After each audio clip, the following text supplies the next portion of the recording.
नमस्कार, आप देख रहे हैं जनता टीवी। मैं हूं आपके साथ अमन त्रिपाठी। बुलेटिन में रुक करेंगे 2 मिनट में 10 बड़ी खबरों की ओर। पूर्व विधायक कैलाश गहतोड़ी का निधन। लंबे समय से कैंसर से लड़ रहे थे गहतोड़ी। दून अस्पताल में ली अंतिम सांस। सीएम धामी के लिए छोड़ी थी विधायकी। उत्तराखंड में राजनीतिक दलों का चुनावी इम्तिहान। खाली पड़े विधानसभा सीट की 2 सीटों पर होने वाला उपचुनाव बना चुनौती। सूर्यकांत धस्माना ने दिया बयान, कहा उपचुनाव अपने समय पर होना चाहिए। देहरादून में 10 मई से 4 धाम यात्रा का आगाज। यात्रा को लेकर सरकार की तैयारी लगातार जारी। 17 लाख से ज्यादा हुए रजिस्ट्रेशन। 4 धाम यात्रा को लेकर परिवहन कर्मियों की छुट्टी पर रोक। परिवहन मुख्यालय ने आदेश किए जारी। अपरिहार्य परिस्थितियों को छोड़कर नहीं मिलेगी छुट्टी। देहरादून में 4 धाम यात्रा को लेकर चिकित्सा शिक्षा विभाग की पहल। राजकीय मेडिकल कॉलेज से पास आउट डॉक्टरों को प्रदेश के कई क्षेत्रों में दी गई तैनाती। तीर्थयात्रियों को बेहतर स्वास्थ्य सेवाएं देने के लिए तैनात किए गए डॉक्टर। हेमकुंड साहिब पहुंचे सेना के जवान। अरदास के बाद खोला गया मुख्य द्वार। बर्फ हटाने का कार्य शुरू। 25 मई को खोले जाएंगे कपाट। डेंगू और चिकनगुनिया की होगी रोकथाम। प्रदेश में चलाया जाएगा महाअभियान। सचिव स्वास्थ्य ने दिशा निर्देश किए जारी। देहरादून में अंतर्राष्ट्रीय ऑनलाइन सट्टा गिरोह का भंडाफोड़। गिरोह के 9 सदस्य गिरफ्तार। आरोपियों के पास से 8 लैपटॉप, मोबाइल फोन और इलेक्ट्रॉनिक उपकरण किए गए बरामद। रुड़की में बोर्ड परीक्षा में छात्राओं ने मारी बाजी। मुस्लिम छात्राओं ने भी अच्छे अंक किए हासिल। छात्राओं ने माता पिता और स्कूल प्रबंधन को दिया श्रेय। मसूरी में ग्रोसरी की दुकान में शराब बेचे जाने का मामला। स्थानीय महिलाओं ने किया विरोध। कहा प्रशासन की तरफ से नहीं लिया जा रहा कोई एक्शन।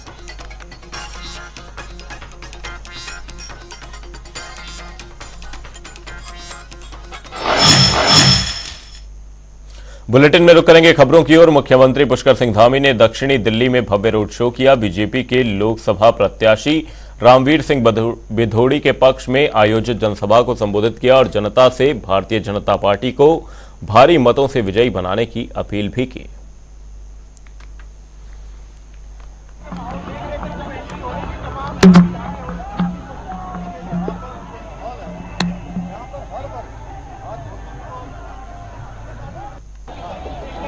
आज दक्षिणी दिल्ली लोकसभा के नामांकन सभा में आज लोगों का जन समुद्र यहां पर एकत्र हो गया है और एक नया इतिहास रचने के लिए ठान रखा है। इस लोकसभा से रामवीर सिंह बिधोड़ी जी ऐतिहासिक मतों से विजयी होने वाले हैं। मोदी जी को तीसरी बार देश के प्रधानमंत्री के रूप में बनाने के लिए दिल्ली के लोगों ने 7 लोकसभा सीटें जिताने का मन बना लिया है। वो सड़कों पर दिख रहा है। लोगों का अपार हुजूम है, अपार उत्साह है। लोग मतदान के 25 मई का इंतजार कर रहे हैं कि जल्दी जल्दी वो तिथि आए और हम सब इस महायज्ञ में अपनी आहुति दें। राहुल गांधी अपनी परंपरागत सीट, उनकी पुश्तैनी सीट छोड़कर भाग गए हैं और निश्चित रूप से वो पलायन कर गए हैं और इसी तरह से पूरी कांग्रेस पार्टी पलायन पर जाने वाली है। देश में चुनावी हलचल के बीच विपक्षी पार्टियों ने कोविशील्ड वैक्सीन पर सवाल खड़े करने शुरू कर दिए हैं। वहीं बीजेपी प्रदेश मीडिया प्रभारी मनवीर चौहान ने कहा कि पीएम मोदी ने सबका साथ और सबका विकास के नारे को धरातल पर उतारे जाने से कांग्रेस विचलित और घबराई हुई है और अब अनैतिक और अमर्यादित आचरण कर रही है। आगे उन्होंने और क्या कुछ कहा वो सुनिए। कांग्रेस वैक्सीन को लेकर के जब वैक्सीन बनकर तैयार हुई थी और देश के करोड़ों लोगों के जीवन को बचाने का काम जब वैक्सीन ने किया, तब से लगातार कांग्रेस और अन्य विपक्षी दल इस पर राजनीति करते आए हैं। और आज जिस प्रकार से पूरे देश में भारतीय जनता पार्टी का चुनाव के दौरान जो माहौल बना हुआ है, आज नरेंद्र भाई मोदी जी को तीसरी बार लोग प्रधानमंत्री बनाना चाहते हैं। सिर्फ और सिर्फ इस तरह के भ्रामक वैक्सीन के प्रति इस तरह के भ्रामक और राजनीतिक दुष्प्रचार कांग्रेस कर रही है, अन्य विपक्षी दल कर रहे हैं। ये सिर्फ और सिर्फ उनकी हताशा है और लोगों को केवल भरमाने की कोशिश वो कर रहे हैं। देश के अंदर एक बार फिर कोरोना वायरस को मात देने वाली वैक्सीन को लेकर चर्चाएं शुरू हो गई हैं। कोरोना वायरस से भी खतरनाक वैक्सीन को बताया जा रहा है। वैक्सीन को लेकर देश में घमासान है, जहां विपक्ष ट्वीट कर देश के प्रधानमंत्री नरेंद्र मोदी को घेरने की कोशिश कर रहा है, तो वहीं भारतीय जनता पार्टी के नेता विपक्ष पर ही सवाल खड़े कर रहे हैं। क्या है ये पूरा मामला, देखिए हमारे इस खास रिपोर्ट में।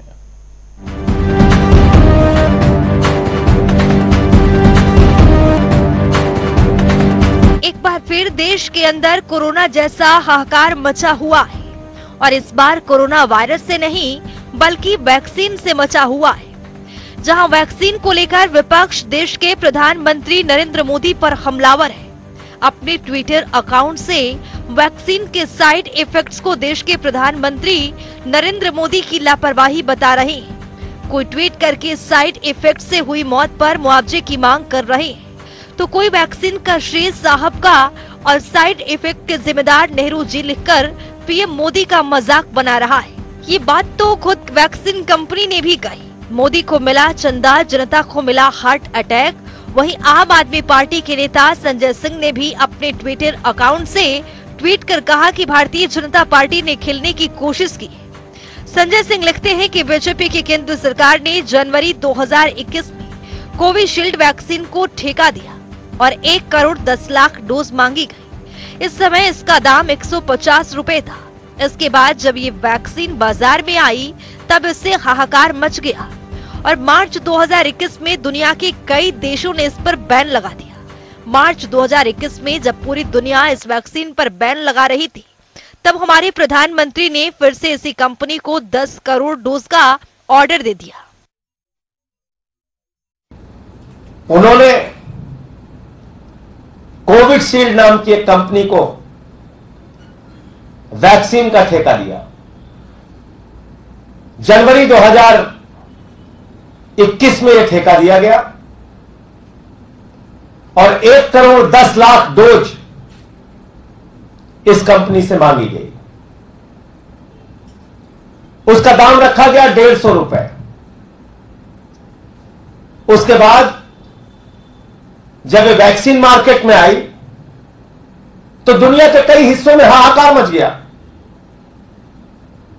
क्योंकि इस वैक्सीन को लगाने से वहां दुष्प्रभाव सामने आए, लोगों के लिए और मुश्किलें बढ़ी। और मार्च 2021 में दुनिया के इन तमाम देशों ने कोविशील्ड के ऊपर बैन किया।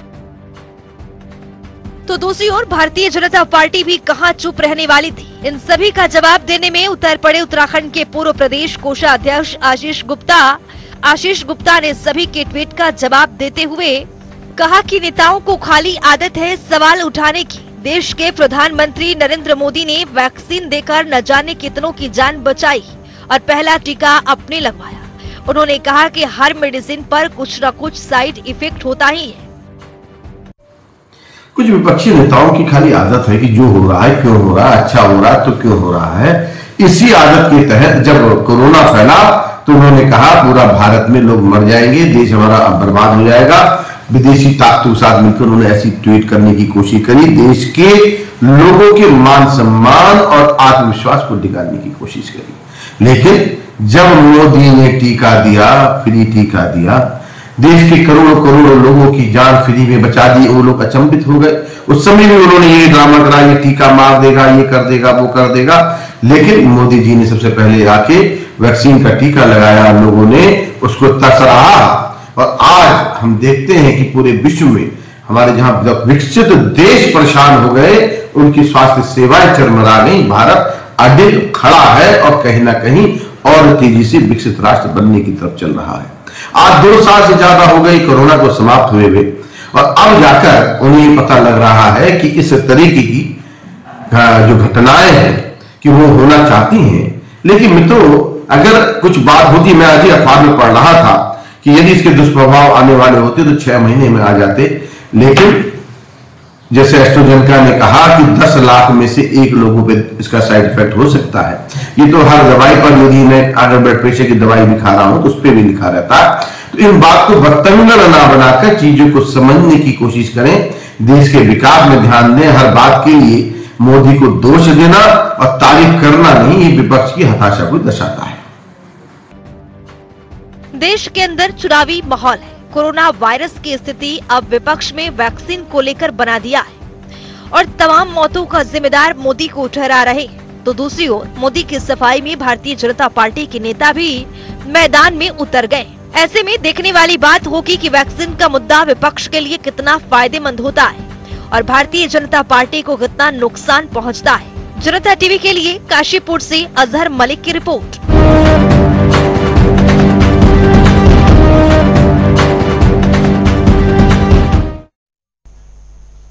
बुलेटिन में वक्त एक छोटे से ब्रेक का। ब्रेक के उस पार जल्द लौटेंगे।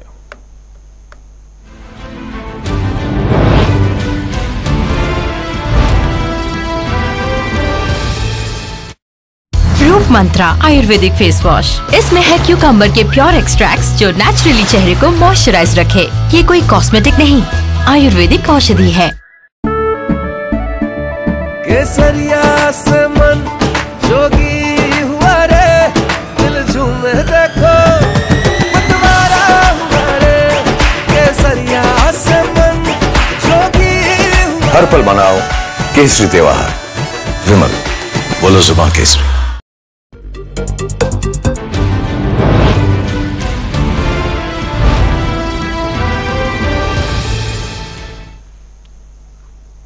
ब्रेक के बाद आपका स्वागत है। आप देख रहे हैं जनता टीवी। रुक करेंगे अगली खबर की ओर। शुरुआती गर्मी के साथ ही देहरादून जिले के कई वार्डों में पानी की समस्या आमजन के लिए विकराल रूप धारण करती जा रही है।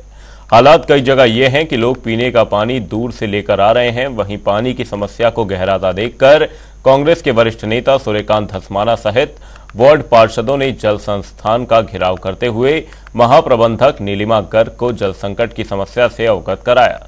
इस दौरान जनता टीवी के संवाददाता ने मौके पर वरिष्ठ नेता सूर्यकांत धस्माना सहित वार्ड पार्षदों से खास बातचीत की। आइए सुनते हैं विकराल रूप लेता जा रहा जल समस्या पर क्या कुछ कहना है कांग्रेस नेताओं का।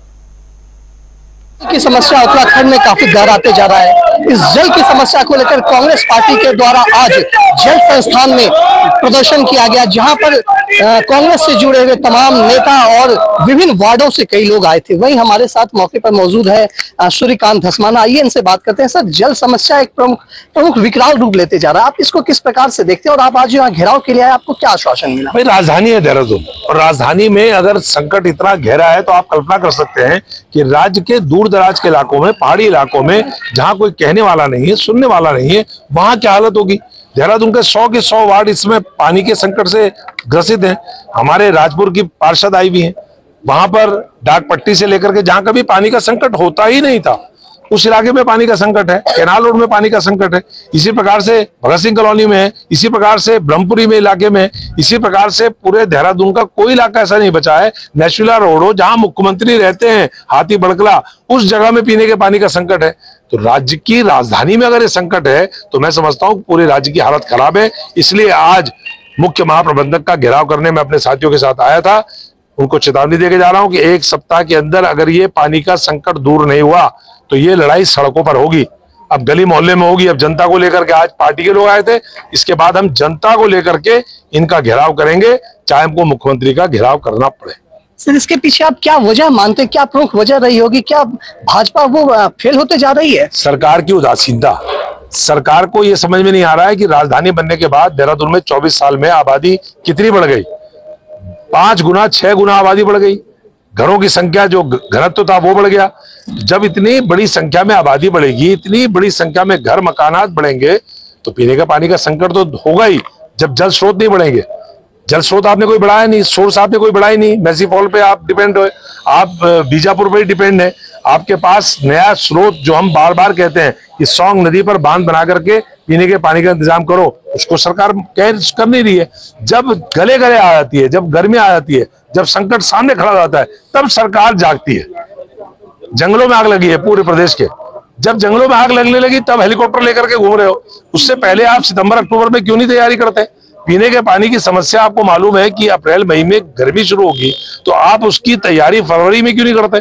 तैयारी नहीं करते। तैयारी न करने का कारण, होमवर्क न करने के कारण तैयारी कहां से करेंगे? मुख्यमंत्री घूम रहे हैं तेलंगाना, स्वास्थ्य मंत्री घूम रहे हैं हिमाचल प्रदेश, कोई मंत्री घूम रहा है दक्षिण भारत, कोई मंत्री घूम रहा है राजनाथ सिंह के साथ। इनको राज्य की जनता की परवाह थोड़ी है, इनको तो चुनाव जीतना है, इनको तो केवल सत्ता चाहिए। इसलिए तैयारी ना होना, होमवर्क ना होना, उसके कारण ही संकट होता। सर, भाजपा तो कह रही वो विभिन्न योजनाएं बनाई हुई है जिसके अंतर्गत हर घर पानी, हर घर नल को लाया गया है। तभी तो ये संकट खड़ा है, तभी तो अखबार, तभी तो चैनल, सारे सब लोग इसीलिए तो छाप रहे हैं बार बार, इसीलिए तो कह रहे हैं। किसने कह रहे हैं? ये जो सारा संकट खड़ा है, भाजपा के लोग तो कुछ भी बोलते रहे, भाजपा के लोगों के बोलने से थोड़ी संकट दूर होगा। भाजपा के लोग तो महिलाओं के बारे में कहते हैं कि बेटी बचाओ बेटी पढ़ाओ, प्रधानमंत्री कहते हैं बेटी पढ़ाओ बेटी पढ़ाओ। उनका तो नारा आपको मालूम है। उनके जो पार्टनर है जेडीएस, उनके एक सांसद ने किस प्रकार की हरकत करी है, वो पूरा दुनिया के सामने भारत का सर शर्म से झुक गया है। 3,500 महिलाओं का यौन शोषण, और बीजेपी ने आज तक जेडीएस से अपना गठबंधन नहीं तोड़ा। आप उनका चरित्र समझ सकते हैं। तो ये कहते कुछ है, करते कुछ है। तो हमारे साथ है राजपुर रोड से पार्षद, आइए इनसे भी जानते हैं। मैम, आपके इलाके में क्या स्थिति है? सर, मेरे इलाके में तो इतना पानी था कि 24 घंटे पानी आता था। 24 घंटे पानी आता था, वहां पे पानी की परेशानी हो रही है। जहाँ 24 घंटे पानी चलता था वहां में 2 घंटे सुबह 2 घंटे शाम भी पानी नहीं मिल रहा है। ढाकपट्टी बाजार जहाँ 24 घंटे पानी चलता था, आज वहाँ 12 दिन हो गए 2 टाइम भी पानी नहीं आ रहा है। आप लोगों ने एक बात कही नीलिमा गर्ल से कि पानी को बेचा जा रहा है, क्या ये मुद्दा है, जरा इसके विषय में बताइए। सर, इन्होंने, जल निगम ने, जब मैंने इनसे शिकायत की पानी, तो इन्होंने कहा हमें ट्यूबवेल के लिए नगर निगम से एनओसी दिला दीजिए। हमने सर्वे करा के नगर निगम से एनओसी नहीं दिला दी पार्षद रहते हुए। जब ये एनओसी दे, तो अभी मैडम कह रही है कि वहाँ पानी नहीं है। अगर वहाँ पानी नहीं है तो उसके आसपास अगल बगल 3 ट्यूबवेल में पानी कहाँ से आ रहा है? अवैध पानी वो कहाँ से आ रहा है? अगर पानी नहीं है तो फिर उस जमीन में पानी ही नहीं होगा। उसके अगल बगल की जमीनों में 3 ट्यूबवेल लगे हुए हैं और वहाँ कम से कम 50 से 75 गाड़ी पानी बेचा जा रहा है प्रतिदिन, एक ट्यूबवेल से, दिन रात। तो उसी के बगल की जमीन में पानी क्यों नहीं है? इसका कारण हमें बताएं मैडम कि भाई ये किस कारण से हो रहा है। तो हमारे साथ यहाँ पर कांग्रेस के लोग आए थे, जहां पर उन्होंने स्पष्ट रूप से कहा, कांग्रेस के वरिष्ठ नेता सूर्यकांत धस्माना ने स्पष्ट रूप से कहा कि गहराता जल संकट एक विकराल समस्या का रूप ले रहा है और लोगों को इससे खासी परेशानी हो रही है। 10 मई से शुरू होने जा रही चारधाम यात्रा को लेकर सरकार की तैयारी लगातार जारी है। ऐसे में सरकार श्रद्धालुओं के लिए हर संभव प्रयास कर रही है कि यात्रा के दौरान उन्हें कोई भी असुविधा ना हो। बता दें कि चारधाम यात्रा के लिए अब तक 17 लाख से ज्यादा रजिस्ट्रेशन हो चुके हैं। जानकारी देते हुए बीकेटीसी अध्यक्ष अजेंद्र अजय ने बताया कि हर साल की तरह इस बार भी बड़ी संख्या में चारधाम यात्रा में श्रद्धालु आने की संभावनाएं हैं, जिसको लेकर मंदिर समिति के स्तर से तैयारियां पूरी कर ली गई हैं। जैसा कि आप जानते हैं कि 10 वर्षों में लगातार जो चारधाम यात्रा है उसने नए कीर्तिमान स्थापित किए और इस वर्ष भी बड़ी भारी संख्या में श्रद्धालुओं के आने की हमको सूचना प्राप्त हुई है। पंजीकरण के माध्यम से भी जानकारी मिली है। तो इस निमित्त से हमने पूर्व से ही अपनी जो तैयारियां थी प्रदेश सरकार के स्तर से भी, बद्रीनाथ केदारनाथ मंदिर समिति के स्तर से भी हमने अपनी जो कार्य योजना है चारधाम यात्रा को लेकर के वो पूरी कर ली है। और माननीय मुख्यमंत्री जी के स्तर से भी विगत अब तक 2 बैठकें उनके स्तर से जो विभिन्न विभाग हैं उनके उच्चाधिकारियों के साथ में की गई है और उसमें विस्तृत रूप से जो यात्रा व्यवस्था से जुड़े विभाग है, एजेंसियां, उनकी कार्य योजना की उनके द्वारा समीक्षा की गई है। उसमें जहां पर संशोधन और सुधार की आवश्यकता है उसके लिए उनके द्वारा निर्देशित भी किया गया है। उत्तराखंड में अगले 3 से 4 दिन मौसम साफ रहेगा, जिसकी जानकारी देहरादून मौसम विज्ञान केंद्र के निदेशक डॉक्टर विक्रम सिंह ने दी। उन्होंने बताया कि तापमान फिलहाल सामान्य है, लेकिन इस बीच तापमान में भी बढ़ोतरी हो सकती है। इसके साथ ऊंचाई वाले कुछ क्षेत्रों में हल्की बारिश होने की संभावना जताई है।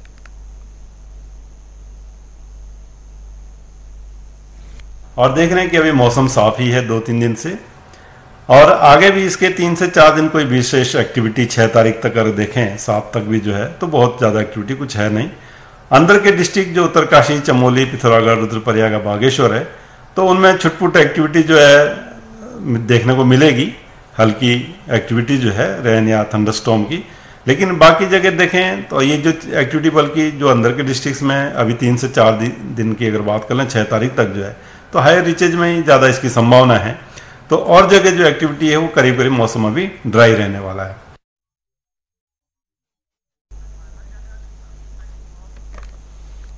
बारह ज्योतिर्लिंगों में सर्वोच्च केदारनाथ धाम की अनोखी कहानी है। कहते हैं कि केदारेश्वर ज्योतिर्लिंग के प्राचीन मंदिर का निर्माण पांडवों ने कराया था। पुराणों के अनुसार केदार महिष अर्थात भैंसे का पिछला अंग है। यहां भगवान शिव भूमि में समा गए थे। आइए जानते हैं इस मंदिर के बारे में। केदारनाथ मंदिर का क्या है पौराणिक इतिहास? पांडवों ने क्यों बनाया था केदारनाथ मंदिर? बाढ़ के तांडव में कैसे बचा केदारनाथ का मंदिर?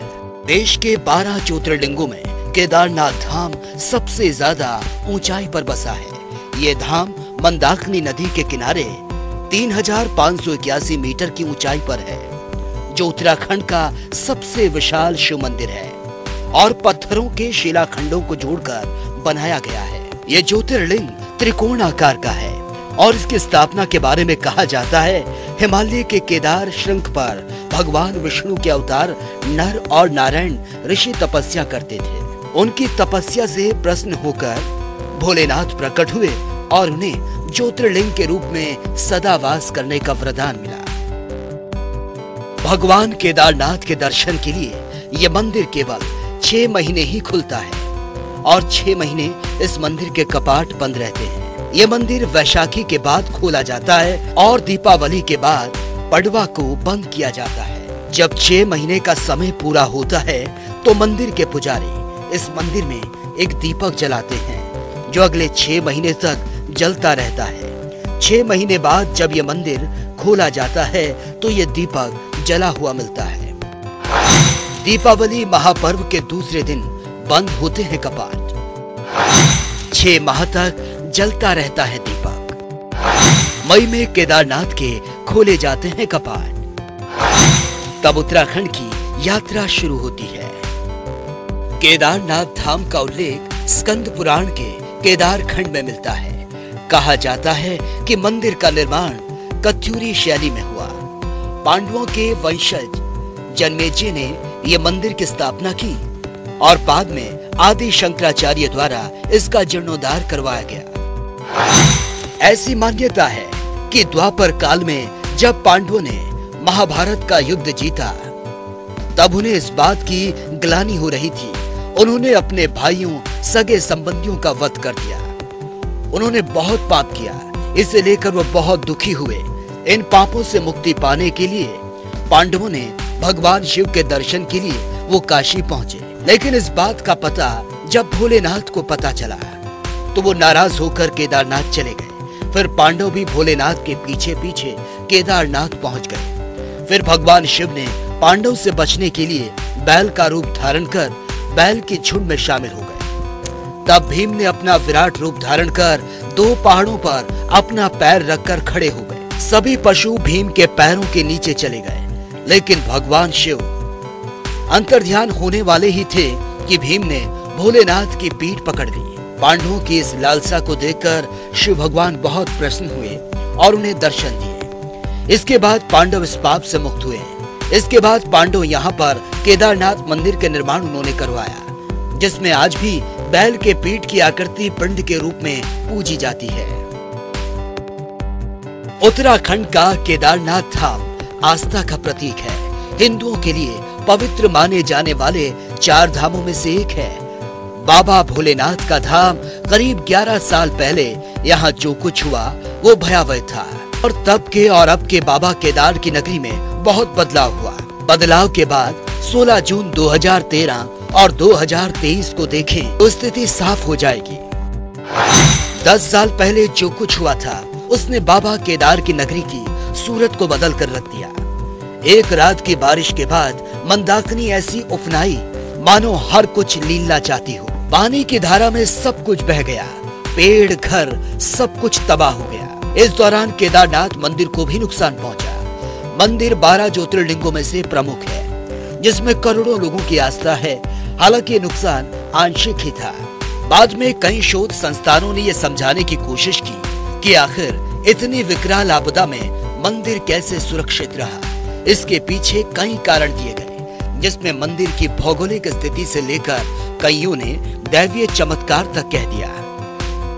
उत्तराखंड में आई भीषण बाढ़ को कई साल बीत गए। तबाही ने पीछे ऐसे निशान छोड़े जिन्हें मिटने में लंबा समय लगेगा। इस तबाही के बाद मन में दहशत तो है, लेकिन लोगों में आस्था भी है और लोग भारी संख्या में केदार बाबा के दर्शन करने के लिए हर साल पहुंचते हैं।